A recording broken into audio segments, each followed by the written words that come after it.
မချိုလိုမီသားစု9ဥချက်စားပါမယ်ရှင်ငချင်းဥလေးပါနော်ဈေးထဲမှာတွေ့တော့ငချင်းဥလေးတွေတွေ့လို့ဝယ်လာပါတယ်အဲ့ငချင်းဥကိုချက်စားပါမယ်ရှင်အရင်ဆုံးရေဆေးပါမယ်နော်9ဥဆိုတော့နည်းနည်းလေးကြေမှာဆိုတော့ချော့ပြီးကန်ရပါတယ်ရှင်3လေးရေဆေးပါမယ်နော်9ဥကိုခါတိုင်းတော့ကျွန်မခရမ်းကျင်သီးလေးနဲ့ချက်စားပါတယ်ပြုတ်ပြီးတော့ကြော်ပြီးတော့ပြန်ချက်ပါတယ်เนาะဒီနေ့တော့ကျွန်မခရမ်းကျင်သီးနဲ့မချက်တော့စီပြန်လေးပဲချက်စားပါမယ်ရှင်အခုဆိုရင်တော့ဒါ9ဥလေးဆေးပြီးသွားပါပြီရှင်အရသာမနေပါဘူးเนาะနေလိုက်လို့ရှိရင်ကြေသွားမှဆိုလို့ပေါ့เนาะကျွန်မအရသာမနေဘူးပြုတ်ပြီးတော့မှလှီးပြီးတော့ပြန်ချက်ပါမယ်เนาะအဲ့ခါကျမှသာသူအရသာလေးထည့်ပါမယ်ရှင်အရင်ဆုံးပြုတ်ဖို့အတွက်ကျွန်မရေကိုအရင်စူအောင်တည်ပါမယ်เนาะစူအောင်မတည်ဘဲနဲ့9ဥကိုအရင်ဆုံးပြုတ်လိုက်လို့ရှင်အောက်မှာအိုးကတ်တတ်ပါတယ်ရှင်ရေစူပြီးမှ9ဥကိုထည့်တဲ့ခါကျရင်ညှိနှံ့နဲ့ပျောက်ပါတယ်ရှင်ဟုတ်ကဲ့အရင်ဆုံးရေစူအောင်တည်ထားပါမယ်เนาะအရင်ဆုံးကျွန်မကြက်သွန်လေးကြိတ်ပါမယ်နော်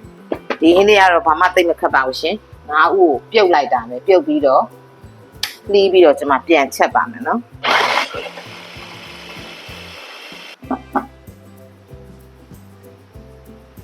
ဟုတ်ကဲ့အခုဆိုရင်တော့ရေနွေးလေးပွက်လာပါပြီနော်ပွက်လာပြီဆိုရင်ကျွန်မတို့ဒီ9ဥတွေကိုမညှိအောင်လို့ပေါ့နော်စနွင်းလေးနည်းနည်းထည့်ပါမယ်ရှင်ရေနွေးတယ်နော်စနွင်းလေးနည်းနည်းထည့်ပါပြီးရင်တော့9ဥထည့်ပါမယ်ရှင်9ဥဆိုတော့နည်းနည်းလေးတိုင်ရတာပြုတ်ထားပါမယ်နော်နည်းနည်းလေးမာလောက်ပြီဆိုမှကျွန်မတစ်ဖက်လှန်ပေးပါမယ်ရှင်ဒီ9ဥလေးတွေပြုတ်တာဒီအနေထားလောက်ကိုကျွန်မဆယ်လိုက်ပါမယ်နော်ဒီ9ဥပြုတ်ထားတဲ့ရေတွေကိုတော့ကျွန်မတို့ရှင်ရင်လေးချက်တဲ့အခါမှာပြန်သုံးပါမယ်ရှင်ိုးပူလာပြီဆိုတော့ကျွန်မစီထည့်ပါမယ်စီပူရင်တော့ကျွန်မ9ဥထည့်ပါမယ်နော်ဖုံးလေးအုပ်ပြီးတော့ကြော်ပါမယ်ရှင်ပြုတ်ထားတဲ့ခါဆိုတော့ရေလေးလည်းနည်းနည်းရှိနေတော့ပေါက်မှာဆိုလို့ပေါ့နော်ဟုတ်ကဲ့ကျွန်မတို့စီပေါက်မှာဆိုလို့မီးလေးခဏပိတ်လိုက်ပါနော်ပိတ်ပြီးတော့မှအဖုံးဖွင့်ပြီးတော့တစ်ဖက်လှန်ပါမယ်ရှင်ငယ်ချင်းတို့လည်းကျွန်မလုပ်သလိုလေးပဲလုပ်ပါနော်နောက်ဆိုလို့ရှိရင်စီပေါက်ရင်အန်ရဖြစ်မှာဆိုလို့ပါရှင်တစ်ဖက်လှန်ပါမယ်ရှင်ဒီနေထားလောက်တော်ပဲနော်ငါ့ဟိုကကြီးဖုံးအုပ်ပြီးမီးလေးပြန်ဖွင့်ပါမယ်ရှင်ဟုတ်ကဲ့ဖုံးလေးဖွင့်ပါမယ်ရှင်ဒါလေးကျွန်မဆယ်ပြီးတော့ချက်ဖို့အတွက်တုံးလေးပြန်တုံးပါမယ်ရှင်ဒီစီနဲ့ပဲကျွန်မပြန်ချက်ပါမယ်နော်ဟုတ်ကဲ့ကျွန်မတုံးပါမယ်ရှင်ပူလို့ညှက်ကလေးနဲ့ကင်ပြီးတုံးပါမယ်နော်ဒီတိုင်းလေးချက်လိုက်တော့ရပါတယ်ဒါပေမဲ့အရသာမဝင်ပါဆိုလို့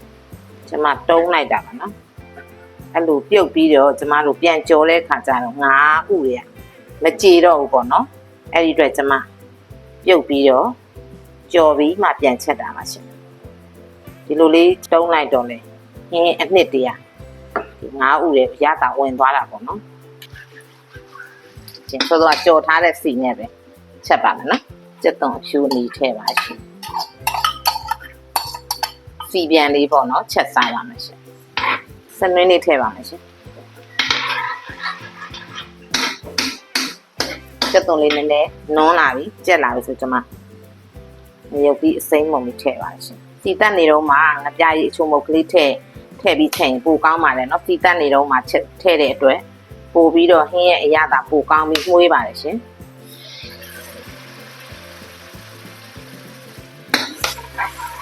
ဟင်းခတ်မုံလေးထည့်ပါမယ်ရှင်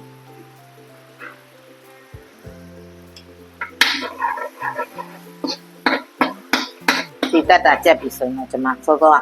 9ဥတွေထည့်ပါမယ်ရှင်9ဥကိုဖွေတဲ့ခါမှာတော့နည်းနည်းစိတ်ရှိလေးနဲ့ဖြည်းဖြည်းလေးမှုေးပေးပါနော်ကြေကုန်မှာဆွေးလို့ပါရှင်ဒီမှာစောစောကကြက်သွန်ရေကျင်းထားတဲ့ရေလေးထည့်ပါမယ်ရှင်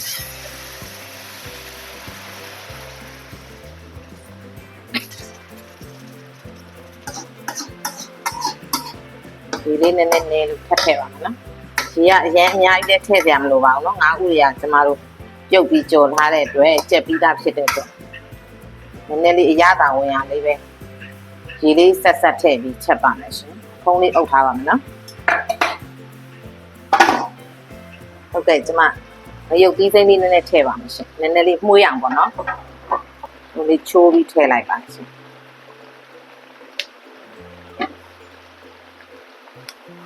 ငရုတ်သီးစိမ်းလေးထည့်လိုက်တော့အဆက်လေးလည်းပါတော့နည်းနည်းလေးပူစားကောင်းပါနော်ဟင်းအနံ့လေးလည်းနည်းနည်းပူမှုရတာပေါ့ရှင်နည်းနည်းလေးကျမမှုပေးလိုက်ပါဟုတ်ကဲ့အခုဒီနေထားလောက်ဆိုရင်ရပါပြီနော်ကျမစီကြံရေကြံလေးချက်တာပါနော်ဒီနေထားလောက်ကိုရပါပြီကျမအရသာလေးကြည့်ပါအောင်မယ်